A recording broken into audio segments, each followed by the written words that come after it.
Okay, so next we have Seth Grossman, who's an attorney, and he has a nonprofit, Liberty and Prosperity. He will be up next. Come on, Seth. Of course, we need dedicated and Christians and patriots running our public schools again. And I'm here to say how this can be done and why it must be done. So our schools are run by, usually in most districts, 9 school board members serving 3-year terms. Some are elected, but some are appointed. And it's really irritating that we have certain towns with conservative Republican mayors and conservative Republican city councils putting all these woke leftists on their school boards. So if you live in a town where there's not an elected school board, everything I'm telling you applies, except it means putting pressure on the mayor to appoint better school board members.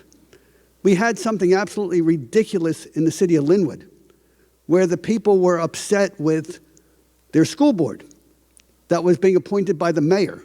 So they went through this whole crazy process to change from an appointed school board to an elected school board, and now they have a whole mishmash, when all they had to do is vote out the mayor. It's much easier to do that. So anyway, and by the way, I'm not, since I'm fumbling here, as soon as I hit the 20 minutes with 7:30, just tell me. And everything I have to say, by the way, is posted on our libertyandprosperity.com website. I invite you to get there if I don't get all the way through this.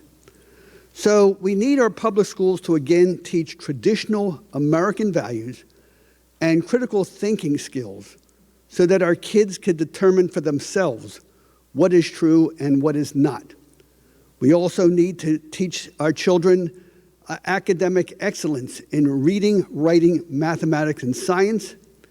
And we need to again make our public schools sustainable and affordable. New Jersey has the 7th highest salaries in the country for school teachers and administrators. And that doesn't even count the benefits and the pensions and all these other hidden things. But we're number 2 in the country for the salaries of starting teachers. $52,700 for a starting teacher just out of school with no training experience. And because of the way the salaries are structured, they're building a salary structure that is simply non-sustainable. And it's fascinating because the teachers union said, well, we have to start our teachers at $52,000 a year, with the summers off, of course, because the sustainable minimum salary in New Jersey to adequately support 1 adult and 1 child is $72,400 a year. So they're saying, of course we have to pay our teachers $52,000 to start, so they can barely sustain a standard of living. Well, guess what? How many jobs do the taxpayers have to pay so that teachers could have this privileged position? So what you have is the schools are not sustainable. So not only are we creating, as you said, messed up kids, but we're breaking the backs of the parents. We say the parents have to spend more time, but the parents can't spend more time because they have to pay the taxes, and everything you buy in every store is too expensive because of this crazy tax structure to support our public schools. And of course, our school boards also have to give equal opportunity and funding to those parents who choose to educate their children at home or in schools not run by the government. Our America's founding fathers, including George Washington, John Adams, Thomas Jefferson, and Benjamin Franklin, were educated in these traditional American values. And so were most Americans until just about 60 years ago. All right, let's just switch the traditional values. Oh boy, you're keeping up with me here. Traditional American values. I read this fascinating book called Jefferson Lies by David Barton, Christian historian. Pointed out that they always talk about Thomas Jefferson as being non-religious or anti-religious. But in fact, he believed in the core Christian values of the 10 Commandments and love your neighbor as yourself, because these basic principles, regardless of whether you're Catholic or Baptist or Jewish, whatever your Bible-based values are, these core values bring peace, justice, wealth, and opportunity to all who embrace them, and not just Jews and Christians. In fact, they have a term, they say non-Christian countries that embrace Bible-based Christian values, they call them high-trust societies, like in Japan. Now, in 2002, we have a, next slide, please. An economist called Zhao Xiao shocked communist China when he published a paper called Market Economies with Churches and Market Economies Without Churches. He argued that the key to America's success was we were a Christian country with many churches. And the key was that Americans, when we were a Christian country, did the right thing in our everyday lives because we wanted to, not because the government was forcing us to do that. After writing this paper, this communist economist became a Christian. He urged other Chinese to do the same. And since then, the Chinese communist regime has become very aggressive and dangerous because it feels threatened by Christians and Christianity. Now, until 60 years ago, most public schools in America taught these values and these skills. Now they don't. Why they don't is a topic to discuss another day. Tonight, I want to talk about how to fix the problem. And as I pointed out, the first step is our public schools and our school boards. Now, even though the state, as we are getting control of more school boards, the state government and the teachers union is stripping power away from the school boards. But it doesn't matter, because the school boards are not only important to run the public schools, but also to give parents early warning as to what their children are facing.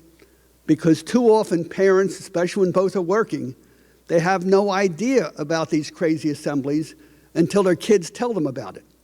But if you have friends on the school board, you will know 3 months ahead of time, 4 months ahead of time, 6 months ahead of time, so you can organize the kind of effective resistance that you could do when you have that advance warning. Now, besides members who run your local public schools, we have crazy systems where we have regional high schools, where besides the 3 members of your school board, you also vote for somebody for your regional high school.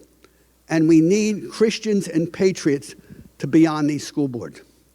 The deadline for filing a petition is, in most school districts, you have a couple still have their elections in April. But I'd say 90%, I believe, have them in November 5th. And the deadline for filing your petition is July 29th, the last Monday in July. However, as one who's been through this, and one who worked with Ethel and Liz Nicoletti and the folks in Ocean City, being a candidate for school board by itself is no achievement. You get 10 signatures, you're a candidate, but then what happens? Nobody knows who you are, you're probably going to lose, and if you do get lucky and work real hard and win, then you're one school board member fighting for something who is treated as the enemy by the other 8. So you have to really, plan and prepare. Let's see how we are. All right, let's go to the next slide. So the key to success is planning and preparing. My favorite self-help book is called 7 Habits of Highly Successful People by Stephen Covey. And he says, never start the beginning without the end in mind. And that means before you become a candidate for school board, you want to know what you want your school board to be doing that it's not doing now. And by the way, you don't have to go to the school board meetings, because you will see your school board has the agenda of every meeting online, and you will probably get 90% of the information you need just by looking at the agenda. And if there's a particular item, then you could pay attention to the school board meeting. Now, if you get nothing else out of what I say tonight, you have to understand that politics, like war, like football, like baseball, is a team sport. And you have to put together a team. So don't even think about running for yourself by yourself. You have to run with a team of 2 other people. And you want to get those people in advance. And you may say, if you're motivated and articulate, how can I find 2 other people as motivated and articulate as me? And the answer is you don't. Because just like in a football team, not everybody is a quarterback. 1 quarterback is enough. You have people on the offensive line, and everybody plays a different part. And as Woody Allen, I hate to use him as an example, he said 90% of success in life is just showing up. You can have 1 captain and 2 others who just support the captain, and you will have an effective team. Now, before you decide to run, know how much time do I have? 7 minutes, okay. All right, so, do I have to, okay. So before you decide to run, you want to get your team together. Who's going to run with you? First step, who's on the board already? You may find out that 1 or 2 people on the 9-member board think just the way you do, but they've been bullied and intimidated into going along. Before you decide to run against those people who may be your allies, talk to them and feel comfortable with them. Now, if you're not, you've lost absolutely nothing by knowing more about them, then you could run a 3-member team. Or you may decide to invite them to join you on your team, and you have 2 new people running with 1 person up there. You want to make their alliances. All right, so now if you're thinking about running for the school board, you will ask, well, am I qualified to do it? I don't, have any experience in education. And so my favorite political Bible verse is chapter 18 of the book of Exodus, when Moses is told that he can't run 600,000 newly freed slaves out in the desert all by himself. He has to form a government, has to have public officials. His father-in-law gives him advice. Jethro is the father-in-law, tells him who to pick. And he picks 4 qualifications.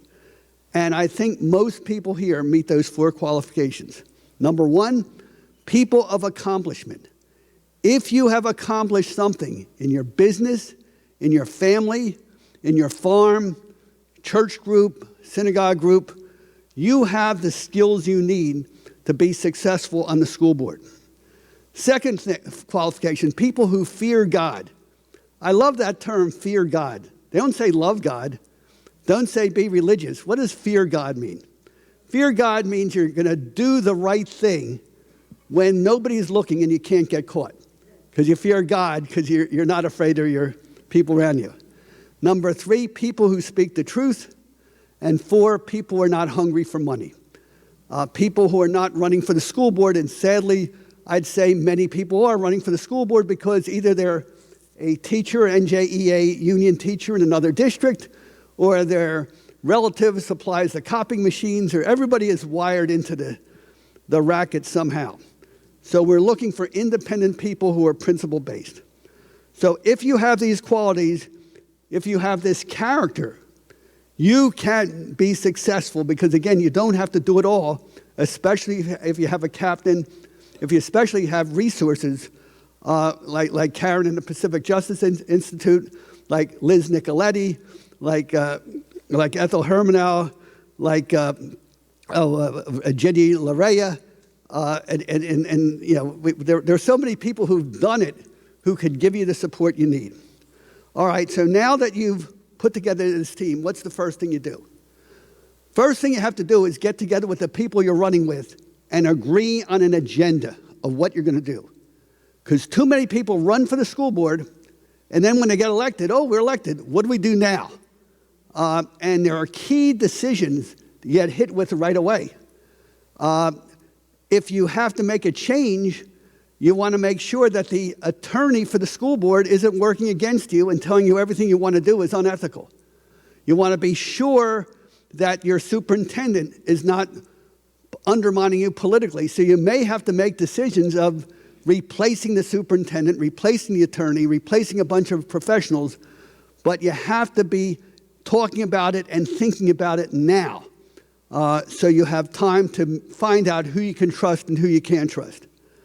Once you build your team of school board members who you feel comfortable working with, now you have to form your committee on how you get elected. And again, the key to getting elected is a team. And one of the things that's very frustrating is when someone says, well, who are the good people on the school board?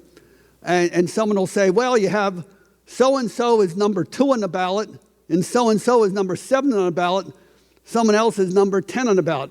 How the heck are you going to find those folks?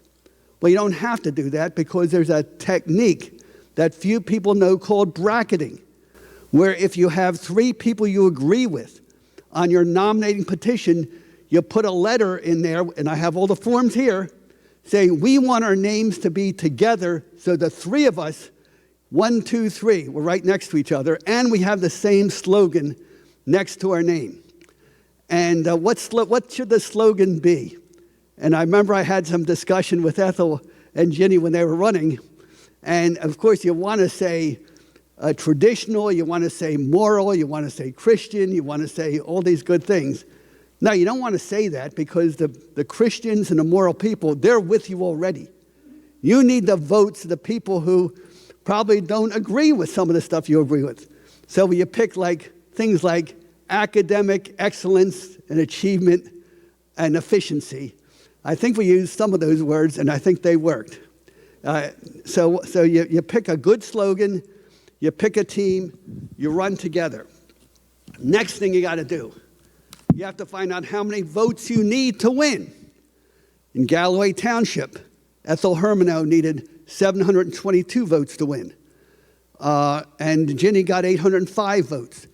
So you have to have an idea of how many people you need to win, because your first step is, after you're a candidate and you have the 3 of you working as a team, you get the list of all the voters in your town, and you'd be amazed when you go through them how many names are familiar. Friends of your kids, relatives, relatives of relatives, and you try to pick up your votes one at a time and check them off. A good technique that I have, and by the way, in Ocean City, a little rougher. You needed roughly 1,500 votes to win. Okay, I can't even see because I don't. Okay. I'm just going to give one little technique that was very helpful to me. When they say you need 10 signatures on your petition to be a candidate, that's enough. That's all the signatures you need to be a losing candidate. How many signatures do you need to be a winning candidate? My technique when I started was I saw how many votes I needed to win. If I needed 700 votes to win, which is what the last person won, I wanted to get 400 people on my nominating petition. And that's good because it forces you to meet people. Can you sign my petition to put me on the ballot? And you'd be amazed because when people sign the petition to put you on the ballot, they're invested in you. Then you could say, you send thank you notes. Thank you for putting me on the ballot. By the way, the election is November 5th. Can you please have your family vote for me so all this work we did is not in vain? And it serves another purpose. I'll give this one practical political tip. Let's say politics does not encourage truthfulness. If you're a candidate, you're going to run into people say, oh, you got the election made. I'm going to deliver 50 votes for you. You know I'm going to get 50 votes for you. So your first thing that you say is, oh, I'm so glad you're helping me to get 50 votes. So can you do me a favor? Here's my nominating petition. Could you give me those 50 signatures on the nominating petition? And half the time you'll find that all the big shots who are promising you 50 votes here and 100 votes there will get 3 signatures, 2 signatures. So it helps you identify early on the talkers from the doers. So I have a lot of other practical things. Thank you very much for the time, but I'll leave it with these words. They say Thomas Edison said this, but they say most people don't recognize opportunity because it comes dressed in overalls and looks like work. So, Awesome job, Seth. Thank you.